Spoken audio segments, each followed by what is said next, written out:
இயேசு சிலுவையில் பேசிய மூன்றாவது வார்த்தை. யோவான் எழுதின சுவிசேஷம் 19ஆம் அதிகாரம் 26, 27 வசனங்கள். நானே வாசிக்கிறேன். அப்பொழுது இயேசு தம்முடைய தாயையும் அருகே நின்று தமக்கு அன்பான சீஷனையும் கண்டு தம்முடைய தாயை நோக்கி, ஸ்திரீயே, அதோ உன் மகன் என்றார். பின்பு அந்த சீஷனை நோக்கி, அதோ உன் தாய் என்றார். இதுதான் இயேசு சிலுவையில் பேசிய மூணாவது வார்த்தை. சரி, இந்த வார்த்தைக்காக முதல்ல ஜெபிப்போம். கண்களை மூடுவோம், ஜெபம் செய்வோம். இங்க பேசும்போது கவனிக்கணும். யாராச்சும் பேசிங்கன்னா நான் பாயிண்ட் அவுட் பண்ணி கொஸ்டின் கேட்பேன். சரிங்களா? சரி, ஜெபம். எல்லாருமே கேளுங்க, இயேசுவாமி என் கூட பேசுங்க அப்படின்னு சொல்லிட்டு. அன்பு நல்ல தகப்பனே இயேசுவாமி, ஆசீர்வதிக்கப்பட்டாலும் இந்த நேரத்துக்காக நன்றியோட கூட துதிக்கிறோம், சோத்தரிக்கிறோம் ராஜா. கர்த்தாவே, இந்த மூன்றாவது வார்த்தையை தேவன் நீர் தகப்பனே இயேசுப்பா சிலுவையில் ஒளிந்திருக்கிறீர். தகப்பனே இயேசுப்பா எங்களோடு கூட ராஜா இயேசுப்பா நீர் பேசுங்க. நீர் பேசுனதற்கான அர்த்தத்தை என் கர்த்தர் நீர் வெளிப்படுத்துங்க. அந்த வார்த்தைகள் ஒவ்வொன்றும் எங்கள் வாழ்க்கையில் பிரயோஜனப்பட இயேசுப்பா நாங்கள் அபியாசப்படுத்திக் கொள்ள என் கர்த்தர் உதவி செய்யுங்க ராஜா. வந்தவர்கள் யாரும் வெறுமையாக போகாதபடிக்கு என் தேவன் வார்த்தை மூலமாக ஒவ்வொருவரையும் கேட்டுங்க, சொன்னவரை பேசுங்க, வழிநடத்துங்க. வராத இயேசு கிறிஸ்து மூலம் ஜெபிக்கிறேன் நல்ல பிதாவே, ஆமென். ஓகே, இந்த மூன்றாவது வார்த்தை இயேசுவாமி பேசும்போது எப்பவுமே அது கடைசி வார்த்தைன்றது ரொம்ப முக்கியமான வார்த்தை இல்லையா? ஒருத்தர் கூட இறக்குறாங்க அப்படின்னா நம்ம அந்த வார்த்தையை ரொம்ப என்ன பேசுனாங்க அப்படின்னு சொல்லி கேட்போம். அதுக்கு முன்னாடி என்ன சொல்லுவோம்னா, அவங்க இறக்குறாங்க அப்படின்னா அவங்களுக்கு என்ன ஆச்சு, எப்படி நடந்துச்சு அப்படின்னு சொல்லி நம்ம பார்ப்போம் இல்லையா? ஸோ ஒரு வாட்டி பார்ப்போம். இயேசுவாமி சிலுவையில அறையறதுக்கு முன்னாடி, அதாவது அந்த முந்தின நாள் வியாழன் இரவு என்ன பண்றாங்க, இயேசுவாமியை கைது பண்றாங்க. ஸோ கைது பண்ணி அவர் என்ன பண்றாங்கன்னா ராம் முழுவதும் தீர்ப்புக்காக அண்ணா, காய்பா, பிலாத்து அப்படின்னு சொல்ற அதிகாரிகள் கிட்ட கொண்டு போறாங்க தீர்ப்புக்காக. ஏன் 3 பேர்கிட்ட கொண்டு போறாங்கன்னா, யாருமே அவர்கிட்ட எந்த ஒரு குற்றத்தையும் கண்டுபிடிக்க முடியல. ஏன்னா இயேசுவாமி எந்த ஒரு பாவத்தையும் செய்யல.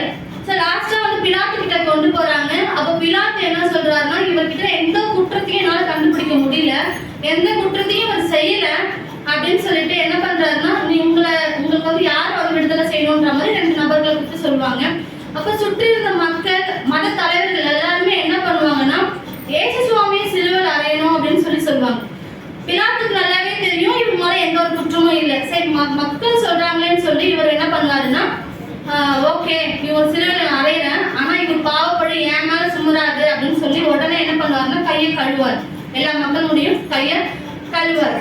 ஸோ அப்படி அவர்கிட்ட எந்த ஒரு பாவமும் யாராலுமே கண்டுபிடிக்க முடியல. ஸோ அப்படி சிலுவையில அறையிறதுக்கு அவர் ஒப்பு கொடுக்குறாங்க. அப்படி அந்த தீர்ப்புக்காக மட்டுமே அந்த இரவு முழுவதும் நடந்த தூரம் பார்த்தீங்கன்னா 2.5 மைல்ல இருந்து 3 மைல் தூரம் இயேசுவாமி நடந்திருக்கிறார்.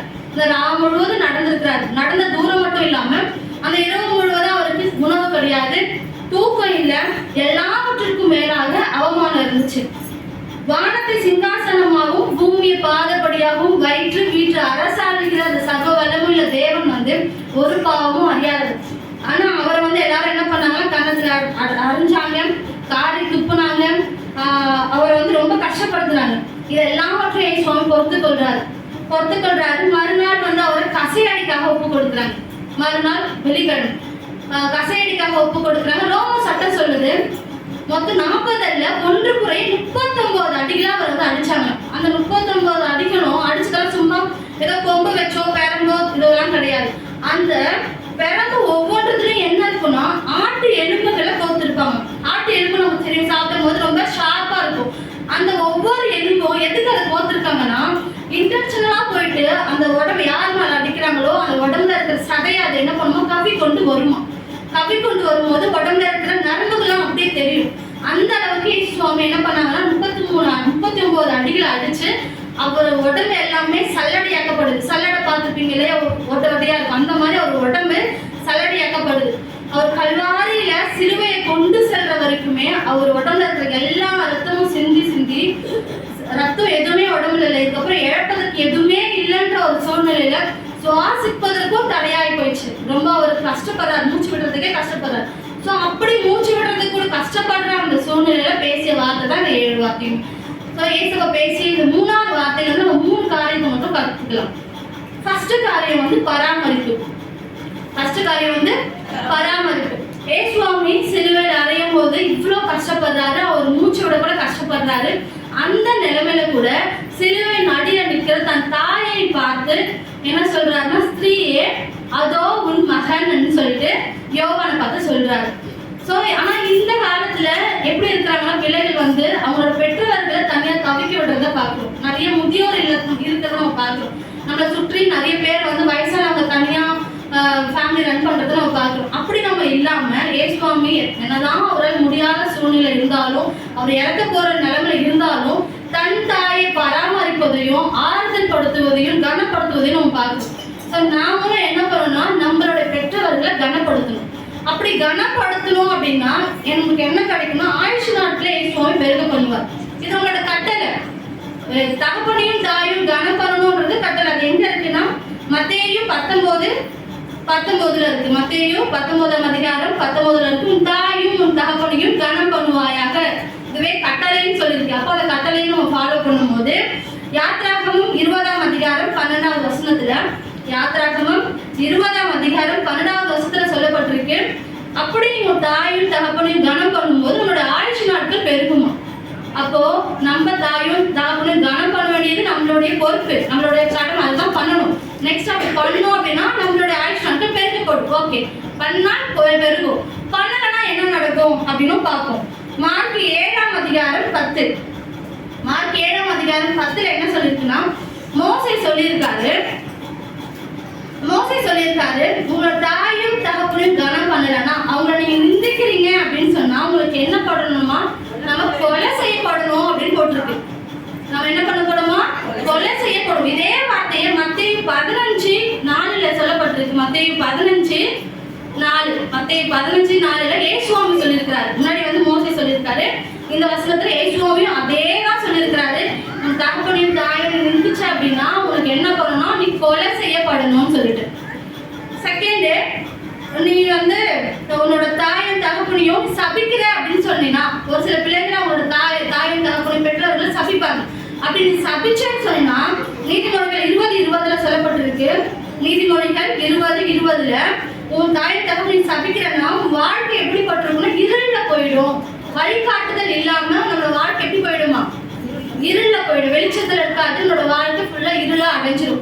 ஸோ நம்மளோட தாயும் தகப்பனையும் நம்ம சபிக்க கூடாது, நிந்திக்க கூடாது. அவங்க என்ன பண்ணணும், கனம் பண்ணணும். இன்னொரு வார்த்தை கூட சொல்லப்பட்டிருக்கு. நீதிமொழிகள் 30ஆம் அதிகாரம், நீதிமொழிகள் 30:17 தன் தகப்பனை பரியாசம் பண்ணி தன் தாயின் கட்டளைகளை அசட்டை பண்ணுகிற கண்ணை, என்னது, தகப்பனை பரியாசம் பண்ணி தாயோட கட்டளைய அசட்டை பண்ணிக்கிறவனோட கண்ணை வந்து என்ன பண்ணுவாங்கன்னா, வனாந்திரத்தில் இருக்கிற அந்த அண்டை காக்கைகளுக்கும் அப்புறம் கழுகின் குஞ்சுகளும் அதை வந்து தின்னுமா.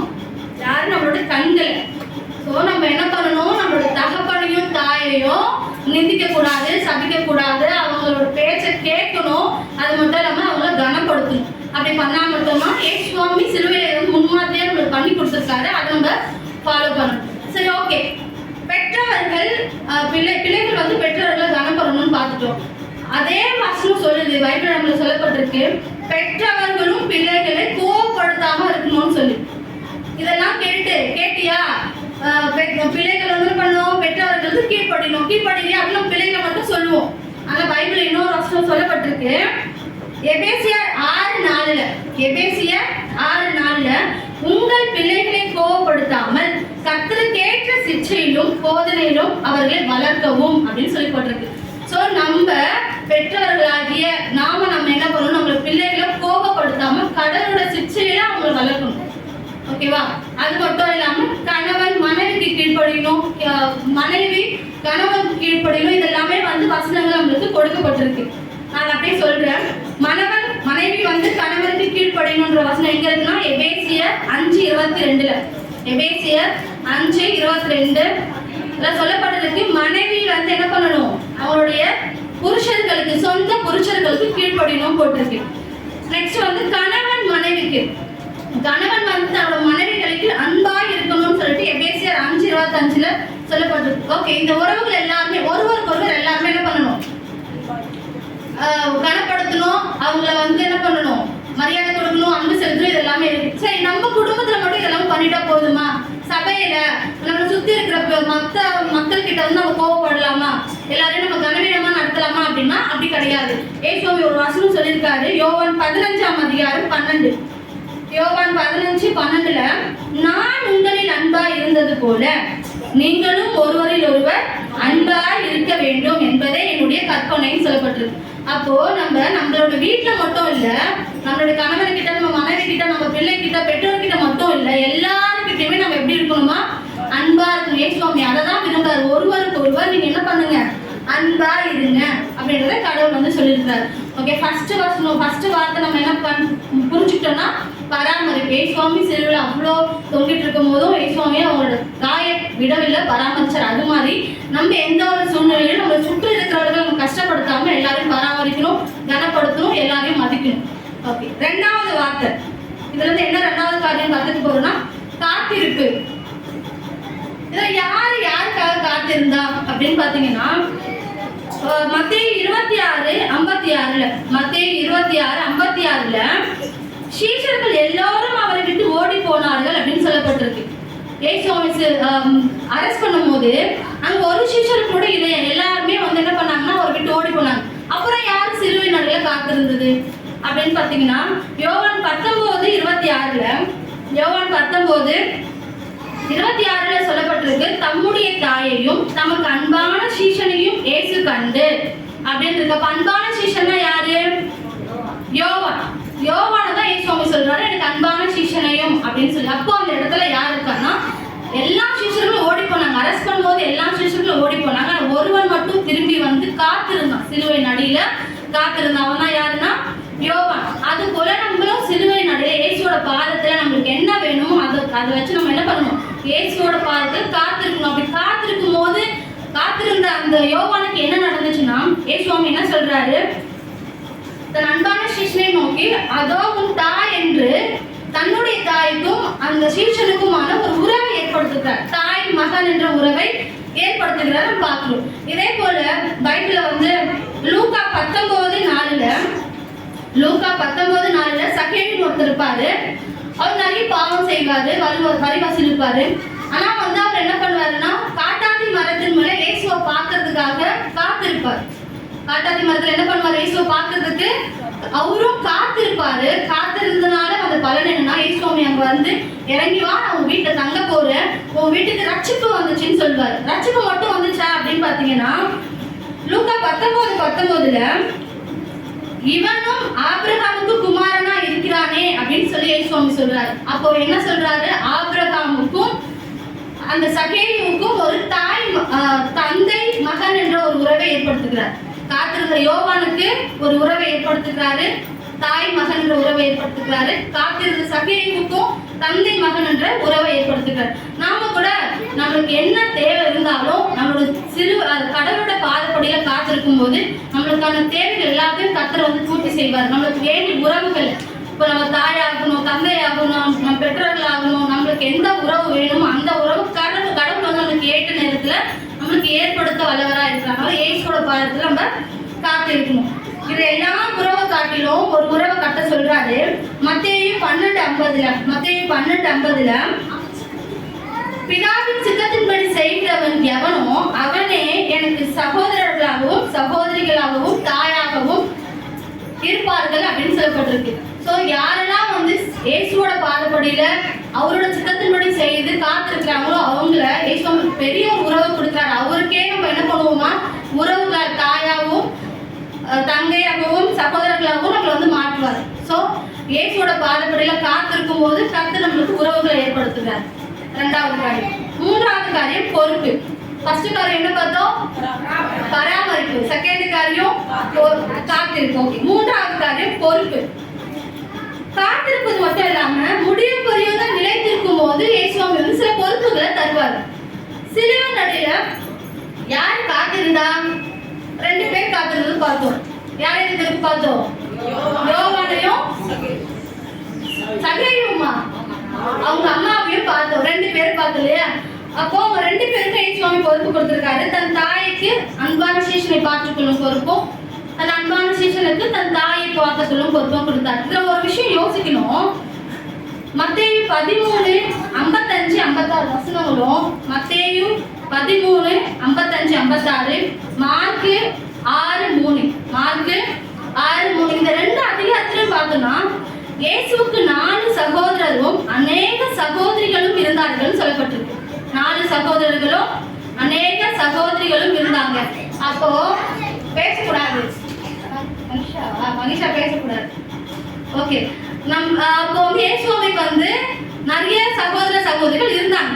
அண்ணன் தங்கச்சி, தம்பிங்க தங்கச்சிங்க இருந்தாங்க. ஆனா இயேசுவாமி அவங்க கிட்ட எல்லாம் இந்த பொறுப்பை கொடுக்கல. தன் தாயை வந்து ஒருத்தர்கிட்ட கொடுக்கணும்னா ஒரு நம்பிக்கையான ஒரு பர்சன் கிட்ட தான் கொடுக்க முடியும். யாருக்கிட்டே நான் சாக போறேன், என் தாயை பார்த்துக்கோன்னு சொல்லி எனக்கு தெரியாத ஒரு நபர்கிட்ட கொடுக்க மாட்டோம். ஒரு நம்பிக்கையான நபர்கிட்ட தான் நம்ம கொடுப்போம் இல்லையா? அதை வந்து அவங்க சகோதர சகோதரி கிட்ட கொடுக்காம இயேசுவாமி யாரை நம்பி கொடுக்குறாருன்னா அந்த சிலுவையின் அடியில காத்திருந்தது மட்டும் இல்லாம முடிவு பரியந்த நிலைத்திருந்த அந்த யோவான் கிட்ட இயேசுவாமி என்ன பண்றாரு, இந்த பொறுப்பை கொடுக்குறாரு. ஏன் முடிவு பரியந்த காத்திருந்தாருன்னு சொல்றேன்னா, இயேசுவாமி சிலுவையில் அடையும் போது எல்லாரும் சுத்தி இருந்த எல்லாருமே அவர் தூஷித்தாங்க, காரை துப்புனாங்க, நிந்திச்சாங்கன்னு நம்ம பாக்குறோம். அப்ப கூட இருந்த யோவானையும் என்ன பண்ணிருப்பாங்க, கண்டிப்பா என்ன பண்ணிருப்பாங்க, தூஷித்திருப்பாங்க, காரை துப்பி இருக்கலாம், என்ன வேணா திட்டிருக்கலாம். ஆனா அவன் எது நடந்தாலும் நான் இயேசுவை விட்டு போக மாட்டேன்னு சொல்லி எல்லா சிஷனும் ஓடி போனாலும் அவன் என்ன பண்ணான், அந்த சிலுவையின் அடிவாரத்துல கடைசி வரைக்கும் நிலைத்திருந்தான். ஸோ நிலைத்திருந்ததுனால மட்டும்தான் இயேசுவாமி என்ன பண்ணாருன்னா தன் தாயை பாற்றுக்கொள்ளும் பொறுப்பை யோவானுக்கு கொடுத்தாரு. அவருடைய பிள்ளைகளாகி நமக்கும் நிறைய பொறுப்புகளை இயேசுப்பா கொடுத்துருக்காரு. நம்ம உலகத்தில் வாழணும், நிறைய பொறுப்புகள் நமக்கு இருக்கு, எல்லாருக்குமே பொறுப்புகள் இருக்கு. அதுல ஒரு பொறுப்பு, பிரதான பொறுப்பு மட்டும் இப்ப நம்ம பார்க்கலாம். யோவான் 21ஆம் அதிகாரம், யோவான் 21 15-17 வசனங்களை பார்த்தோம் அப்படின்னு சொன்னா அங்க வந்து சீமோன் பேதுரு ஒருத்தர் இருப்பாரு. சீமோன் பேதுரு கிட்ட இயேசுவாமி சொல்வாரு, நீ என்னிடத்தில் அன்பா இருக்கிறாயா அப்படின்னு கேட்பாரு. அப்போ சீமோன் பேதுரு சொல்வாரு, என்னிடத்துல உன்னிடத்துல அன்பா இருக்கிற ஆண்டவரே அப்படின்னு சொல்லுவாரு. அப்போ அன்பா இருந்தா நீ என்ன பண்ணணும், என் ஆடுகளை மேய் அப்படின்னு சொல்வாரு. திருப்பியும் கேட்பாரு, என்கிட்ட நீ அன்பா இருக்கிறியா அப்படின்னு கேட்பாரு. அன்பா இருக்கிற ஆண்டவரே அப்படின்னு சொல்லுவான். அப்ப அன்பா இருக்கிறன்னா நீ என்ன பண்ணணும், என் ஆடுகளை மேய்க்கணும். 3 முறை இந்த மாதிரி இயேசுவாமி கேட்பாரு, என்கிட்ட அன்பா இருக்கிறியா, அன்பா இருந்தா என்ன பண்ணணும், ஆடுகளை மேய்க்கணும் அப்படின்னு சொல்லு. அப்ப இயேசுவாமி சொல்ற ஒரு விஷயம், இந்த நாள்ல நம்ம ஆடுகளை மேய்க்கணும். ஆடுகள் கிடையாது, ஆத்துமாக்களாகிய ஆடுகளை நம்ம என்ன பண்ணணும், மேய்க்கணும். சுற்றி அநேக மக்கள் வந்து இப்போ இந்த வசனத்தை கேட்கிற, இந்த காரியங்களை கேட்கிற ஒரு சிலர் தான் இருக்கும். நம்ம இந்த வசனங்கள்லாம் கேட்காம இயேசுனா யாரும் தெரியாம அநேக மக்கள் இருக்காங்க. ஸோ அந்த வழி மாதிரி தெரிஞ்சிட்டு இருக்க அந்த ஆடுகளை இயேசுவோட மந்தைகளாக நம்ம அழைத்து வருவது நம்மளுக்கு பிரதான பொறுப்பா இருக்கு. இயேசுவோட பிள்ளைகளா இருக்கிற நமக்கு அந்த பொறுப்பை இயேசுவாமி கொடுத்துருக்கிறாரு. அந்த பொறுப்பை நம்ம வந்து கண்டிப்பா செய்யணும். அப்படி செய்யலைன்னா இது சொல்லக்கூடாது, இருந்தாலும் சொல்றேன். 1 கொரிந்தியர் 9:14 சொல்லப்பட்டிருக்கு, சுவிசேஷத்தை நான் பிரசங்கியாவிட்டால் எனக்கு ஐயோன்னு சொல்லப்பட்டிருக்கு. ஸோ ஒவ்வொருவரும் இது நம்ம மேலே விடுற கடமை, பொறுப்பு. நம்ம என்ன பண்ணணும், பிரசங்கிக்க வேண்டியது நம்மளுடைய பொறுப்பு, ஆத்துமாரியோட செய்யணும். ஸோ இந்த கடைசி காலத்துல நிறைய போராட்டங்கள் நம்மளுக்கு வரும். கடவுளோட பிள்ளைகளா இருக்கிற நம்மளுக்கு நிறைய போராட்டங்கள் வரும். அந்த மத்தியில நம்ம நிலைத்திருக்கணும், இயேசுக்காக காத்திருக்கணும், பராமரிக்கணும், ஆத்துமாரியோட செய்வோம். இயேசுவோட கூட நித்திய வாழ்வை வாழணும். ஆமென்.